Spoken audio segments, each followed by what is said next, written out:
Après la théorie, la pratique. Pour commencer, être ponctuel. L'entretien n'a pas encore débuté, si vous êtes en retard, vous faites une très mauvaise première impression.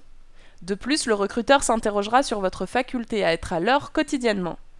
Autre conseil, fermez votre portable. Il est préférable d'éviter de futures interruptions dans votre intérêt. Évitez toute fantaisie comme les piercings, les bijoux atypiques, les motifs, les baskets et adoptez une tenue adaptée au poste pour lequel vous postulez. Sans être trop solennel, soyez élégant et professionnel. Pour finir, prenez des notes. Vous démontrez au recruteur que vous êtes consciencieux et organisé. De votre côté, vous aurez un retour de votre entretien. Ces notes vous permettront de faire le bilan de votre prestation. Maîtrisez sa communication. Une poignée de main ferme, un regard franc et un sourire sont des gestes simples qui vous permettront de faire une bonne première impression sans avoir commencé la discussion. Être dans une dynamique d'ouverture. Votre comportement physique aura automatiquement un impact sur le message que vous allez donner au recruteur. Restez souriant et courtois. Cette dynamique d'ouverture implique de rester droit, de ne pas croiser les bras, de ne pas montrer de signes d'impatience, de stress ou de déstabilisation. Restez à l'aise et tout se passera bien.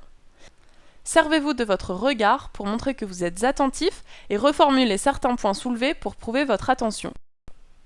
Bannir les fautes de français qui peuvent être rédhibitoires pour certains recruteurs.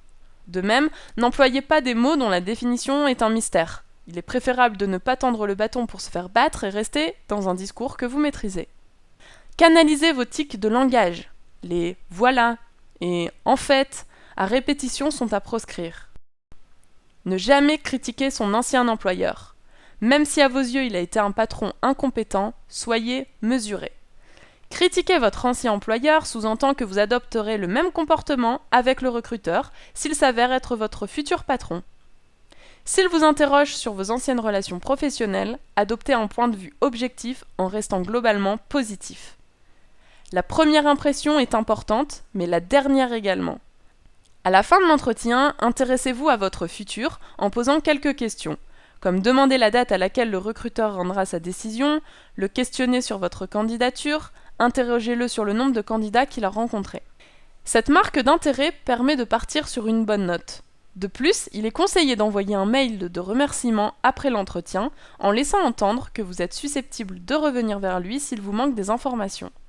Si vous n'avez pas été contacté après la date butoir, relancez le recruteur pour avoir des informations. La motivation que vous montrerez peut être déterminante si le recruteur n'a pas pris sa décision finale. Abordez les modalités du contrat. Questionnez le recruteur sur le montant du salaire proposé, le temps de la période d'essai, le temps de travail, la durée du contrat. Vous devez savoir à quoi vous vous engagez. L'entretien est le moment idéal pour faire le point sur les éléments les plus importants à vos yeux dans le cadre du poste proposé.